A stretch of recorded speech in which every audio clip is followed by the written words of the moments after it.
ഒരു പണ്ഡിതൻ. വിശാലമായി പറയേണ്ട കാര്യമില്ല. ഒരു പണ്ഡിതൻ അള്ളാഹു പരിചയപ്പെടുത്തിയത്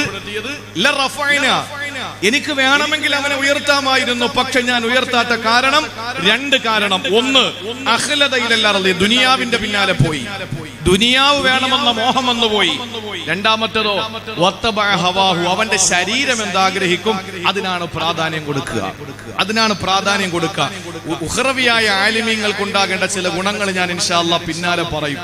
അത് നമ്മൾക്ക് ഓരോരുത്തർക്കും ഉണ്ടാകണം. അതുണ്ടായാൽ നമ്മൾ ഇതുപോലെ സദസ്സിൽ ഒന്നിരുന്ന് ആഗ്രഹിച്ചാൽ മതി. ഇപ്പൊ ഗസ്ൽ എന്ന് പറഞ്ഞ നെയ്ത്തുകാരൻ, ടൈലർ എന്നാണ് അർത്ഥം. ഗസ്ൽ എന്ന് പറഞ്ഞ ടൈലർ, നെയ്ത്തുകാരൻ. അപ്പൊ നെയ്ത്തുകാരനായ ഒരാളുണ്ടായിരുന്നു, അദ്ദേഹത്തിന്റെ പേര് ഗസാലി എന്ന. അവ മൂപ്പര് വലിയ വലിയ ആലിമീങ്ങളുടെ സദസ്സിൽ പോയിരുന്ന അവർക്ക് ഖിദ്മത്ത് എടുക്കും, ജോലിയൊക്കെ കഴിഞ്ഞിട്ട്. എന്നിട്ട് ആ സദസ്സിൽ ഇരുന്നു കൊണ്ട് ദുആ ചെയ്യും, അല്ലാഹുവേ, ഞാൻ ഈ ഖിദ്മത്ത് എടുക്കുന്നത് ഒറ്റ കാര്യത്തിന് വേണ്ടിയാണ്, എന്റെ മോനെ കൂടി നീ ഇതുപോലത്തെ ഒരു വലിയ പണ്ഡിതനാക്കി തരണം.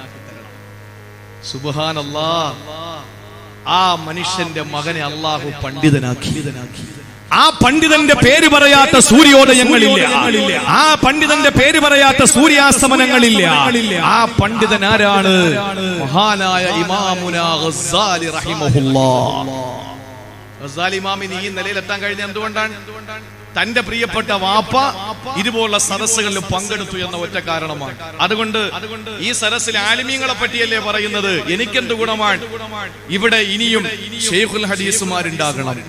ഇനിയും ഇവിടെ ശൈഖുൽ ഹദീസുമാര് കൊളപ്പുറത്ത് നിന്നുണ്ടാകണം.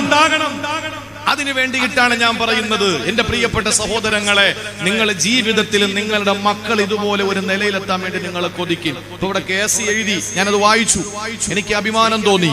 എന്റെ പ്രിയപ്പെട്ട ആഫിയത്തുള്ള ദീർഘായുസ്സ് അല്ലാഹു കൊടുത്ത് അനുഗ്രഹിക്കുമാറാകട്ടെ. മഹാനായ നമ്മുടെ പിന്നെ ഒരു വലിയ ഗ്രന്ഥത്തിന്റെ ഒരു മുസന്നിഫ്, ഒരു രചയിതാവ്, ബിഗിയത്തുൽ മുസ്തർശിദീൻ എന്ന് പറയുന്ന ഗ്രന്ഥത്തിന്റെ മുസന്നിഫ് രേഖപ്പെടുത്തുകയാണ്, ഒരു മനുഷ്യന്റെ ചരിത്രം എഴുതുന്ന ഒരാള് അയാളെ ജീവൻ നൽകിയതുപോലെയാണ്. ഒരാളുടെ ചരിത്രം നമ്മൾ എഴുതിയാലേ അയാൾക്ക് ജീവൻ നൽകിയതുപോലെയാണ്. എന്നിട്ട് ആ ചരിത്രം നമ്മൾ വായിച്ചാലോ അയാളെ സന്ദർശിച്ചതുപോലെയാണ്. അയാളെ സന്ദർശിച്ചാലോ അള്ളാഹുവും അയാളും തമ്മിൽ നാളെ സ്വർഗത്തിൽ ഒരുമിച്ച് കൂടുന്നതിന് പടച്ചവൻ കാരണമാക്കുമെന്നാണ്. അതുകൊണ്ടാണ് മൗലിദ് പാരായണം വേണോന്ന് പറയുന്നത്. എന്താ കാര്യം? മൗലിദ് 13-ാം നൂറ്റാണ്ട് എഴുതട്ടെ, 10-ാം നൂറ്റാണ്ട് എഴുതട്ടെ, അത് നമ്മൾ നോക്കട്ടെ. എഴുതിയവരങ്ങ് വിട്ടേക്ക്, പാവങ്ങൾ ജീവിച്ചോട്ടെ, അല്ലെങ്കിൽ അവരുടെ ഖബർ വിശാലമാക്കി കൊടുക്കട്ടെ.